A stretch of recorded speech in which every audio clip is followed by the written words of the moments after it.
Hello, and welcome back to the Southern Bible Thumper channel. For this upload, we will be reading Leviticus chapter 24. And the Lord spake unto Moses, saying, Command the children of Israel that they bring unto thee pure oil, olive beaten for the light, to cause the lamps to burn continually, without the veil of the testimony, in the tabernacle of the congregation, shall Aaron order it from the evening unto the morning before the Lord continually. It shall be a statute forever in your generations. He shall order the lamps upon the pure candlestick before the Lord continually. And thou shalt take fine flour and bake 12 cakes thereof. 2 tenth deals shall be in one cake. And thou shalt set them in 2 rows, 6 on row, upon the pure table before the Lord. And thou shalt put pure frankincense upon each row, that it may be on the bread for a memorial, even an offering made by fire unto the Lord. Every Sabbath he shall set it in order before the Lord continually, being taken from the children of Israel by an everlasting covenant. And it shall be Aaron's and his sons, and they shall eat it in the holy place, for it is most holy unto them, unto him of the offerings of the Lord made by fire by a perpetual statute. And the son of an Israelitish woman, whose father was an Egyptian, went out among the children of Israel. And this son of the Israelitish woman and a man of Israel strove together in the camp. And the Israelitish woman's son blasphemed the name of the Lord and cursed. And they brought him unto Moses, and his mother's name was Shelomith, the daughter of Debri of the tribe of Dan. And they put him in ward, that the mind of the Lord might be shewed them. And the Lord spake unto Moses, saying, Bring forth him that hath cursed without the camp, and let all that heard him lay their hands upon his head, and let all the congregation stone him. And thou shalt speak unto the children of Israel, saying, Whosoever curseth his God shall bear his sin. And he that blasphemeth the name of the Lord, he shall surely be put to death. And all the congregation shall certainly stone him, as well the stranger. As he that is born in the land, when he blasphemeth the name of the Lord, shall be put to death. And he that killeth any man shall surely be put to death. And he that killeth the beast shall make it good, beast for beast. And if a man cause a blemish in his neighbor, as he hath done, so shall it be done to him. Breach for breach, eye for eye, tooth for tooth. As he hath caused a blemish in man, so shall it be done to him again. And he that killeth the beast, he shall restore it. And he that killeth the man, he shall be put to death. Ye shall have one manner of law, as well for the stranger, as for one of your own country. For I am the Lord your God. And Moses spake to the children of Israel, that they should bring forth him that had cursed out of the camp, and stone him with stones. And the children of Israel did as the Lord commanded Moses. Well, I guess that's, I don't have a solemn face. No. Summarizing Leviticus chapter 24. God commands the Israelites through Moses some other traditions that he expects the Israelites to uphold. In verse 2, God commands the continual burning of 3 pure olive oil lamps. Aaron is to tend to them from evening to morning. This is a permanent ordinance. In verse 5, Aaron should bake and arrange 12 cakes in 2 rows, 6 cakes high. This should be done every Sabbath. And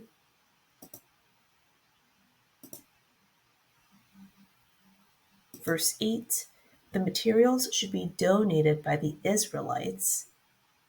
In verse 9, Aaron and his sons can eat it. Verse 10, God is recanting an incident, or that's the other thing. Verse 10, an incident is recanted. Now, I wrote in the notes that God is recanting the incident, but God is not the one speaking here, or this is not a direct command from God, or this isn't God speaking. And we know this because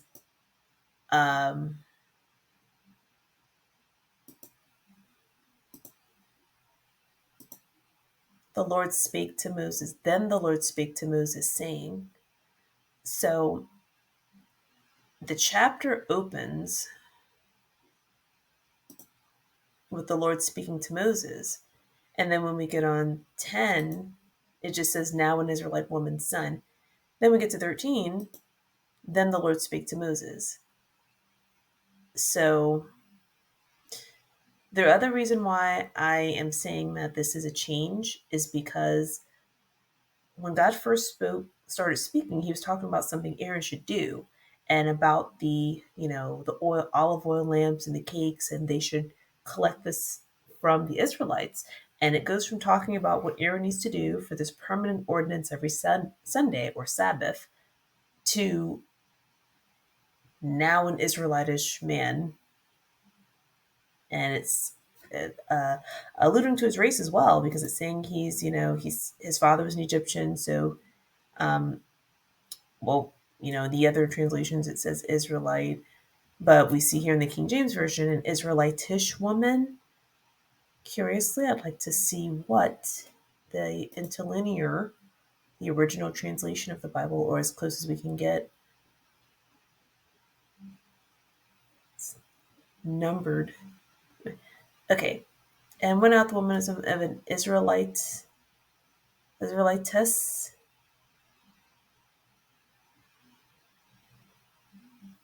So maybe that's an antiquated version of Israelitish. I don't know.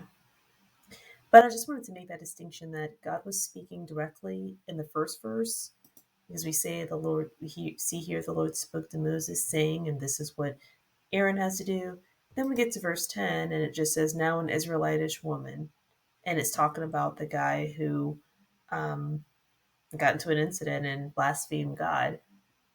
And then we have 13. Then the Lord spake to Moses. And then I think it's verse 15.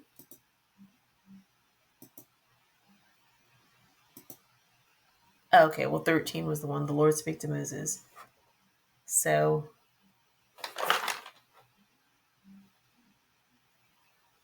it's just something I noticed. And the reason why that's important is because it's important to know who is speaking, who is writing, what is narration, because that every book is not just like a conversation. There's additional text in there for other reasons. And we know that Aaron has written this book, not Aaron, Moses. Moses has written the Bible up until this point.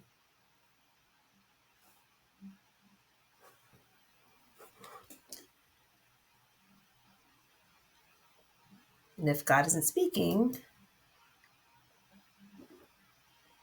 okay, so the next thing, God is, or not, I don't want to say God because I wrote in the notes God, but it's not God, right?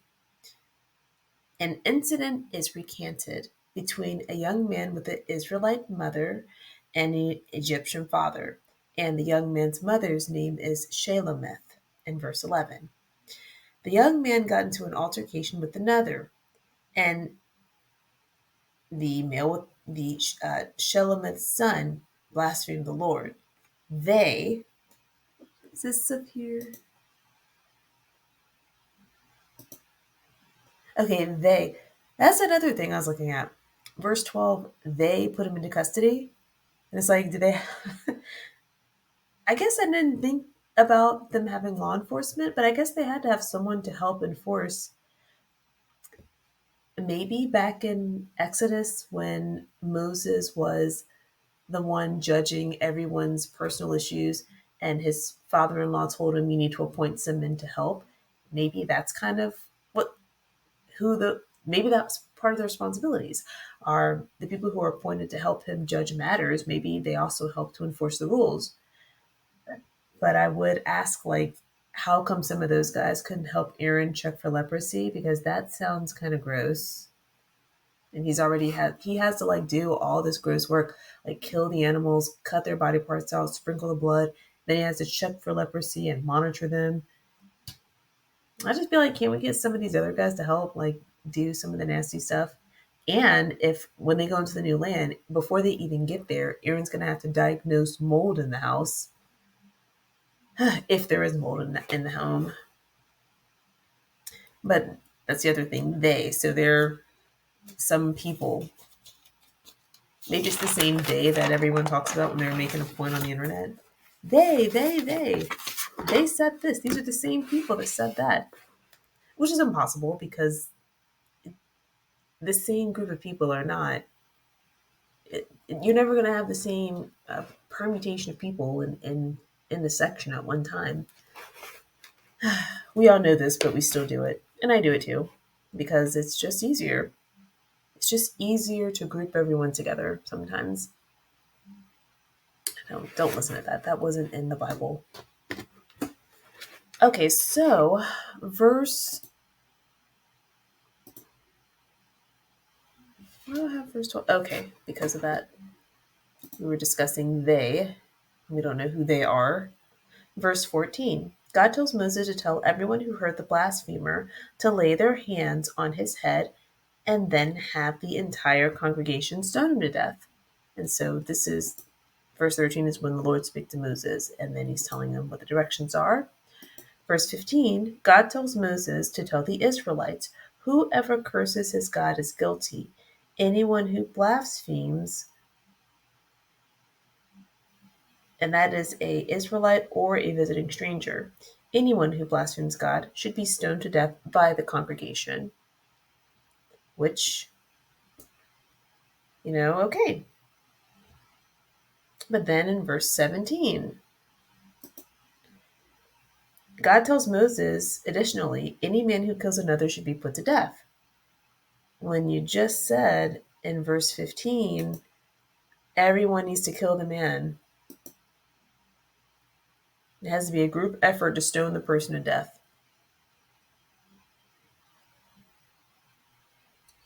Then it says, any man who kills a beast should replace it. The next one. Yep. And saying beast for beast, life for life. And then the next one, if anyone injures the neighbor, he should have the same done to him. So the last time we saw this, fracture for fracture, eye for eye, tooth for tooth. So this comes up again, right? The last time we saw this was in Exodus chapter 21, and the eye for eye, tooth for tooth. This was if a pregnant woman were to be hit during an altercation and she delivered the child earlier than men due to being struck or being hit or whatever. So that's where the eye for eye, tooth for tooth, life for life, it came from that. But now we're seeing it again in verse 17. If any man injures another, fracture for fracture, eye for eye, tooth for tooth. And these laws are to pertain to the Israelites as well as visiting strangers. Okay, so some things I would like to touch on again. Verse 8, being taken from the Israelites, the materials that Aaron would need to make the 6 cakes and keep the olive oil running. We have here, it is from the people of Israel as a covenant. So the bread is to be set out, and then it's supposed to be on behalf of the Israelites. So for certain things like this, because the priests are not getting paid any money, that's why the church or the congregation has to come together and provide these materials, because Aaron doesn't get paid any money. After giving this command, Moses writes in verse 10 to 12 about a man who blasphemes God, is put into custody, and waits God's judgment. But God was not speaking from 10 to 12. So, I mean, this could not necessarily be malicious. Well, I hope that I'm not coming off like I think it's suspicious, but it's just, why did you talk about this suddenly when you were just talking about something else that was like different? But if you think about it, if this were to happen, and maybe when God was talking about this, God said, "Oh, you know what? That one guy that blasphemed, this is what I want you to do with him." So he has to write the command in the Bible, but it's not going to make sense unless we have a backstory. So now he has to tell us about the Israelitish son. Okay, well, that makes sense. Then, Leviticus 13, God tells Moses, everyone that heard him, lay their hands on him, and then the entire congregation should stone him to death. And then, verse 16, he continues, any man who blasphemes should be put to death. Any man who murders should be put to death. Any man that kills a beast should replace beast for beast. Any man that causes blemish should get the same in return. And blemish is another word for injured or injured. If a man causes an injury, that person should get the same in return.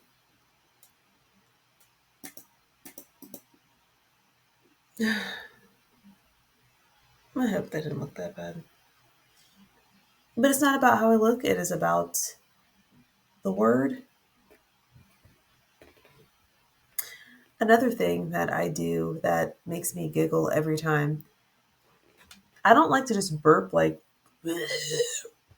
I try to like cover my burps, and I like, if I drink something that's like really carbony, like I'll go, it reminds me of that episode of King of Queens when Doug and Carrie were sitting sitting in a quiet like theater, and Doug burps. He kept having bad gas, and it was like in a quiet opera, and supposed to be quiet, and he burps and blows it, blows it in Carrie's face. And every time I do that, I think of that scene.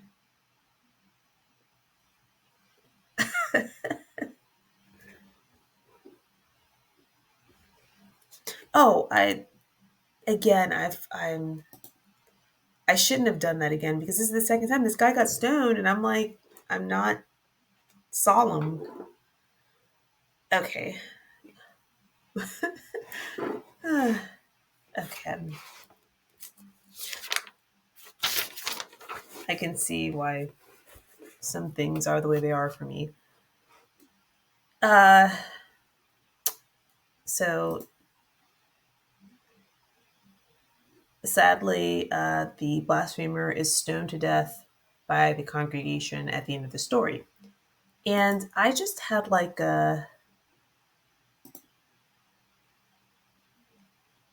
well,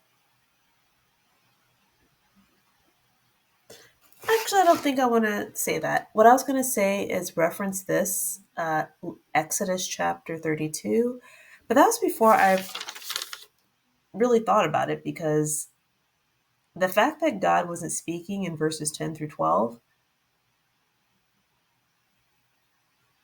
I just assumed when I read it the first couple of times that Moses just wanted to write something in, because it's just such a drastic change from writing about one thing. But that would make sense if maybe this happened earlier in the day or earlier in time. The guy is in custody, and then God speaks to him. Oh, while I'm talking to you about this, I also about that guy. So now he has to tell us the backstory, because if he doesn't, how are we going to know why we're stoning the guy to death? Or I'm sure the people in the, like the Israelites know, but why would we? We wouldn't know. We just, sheesh, you were just talking about the great deal, the tenth of deal for the bread, and now the guy's getting stoned to death.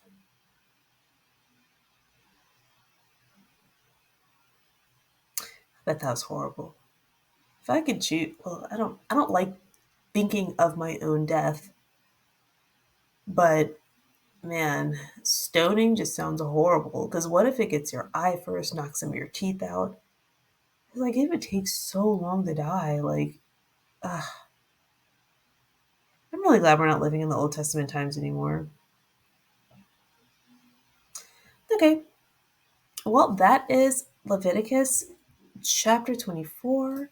There's only 27 chapters to this book. So now that we're on 24, we only have 3 more left before we start Numbers. So, yay! Thank you for watching up until this point. Have a blessed day.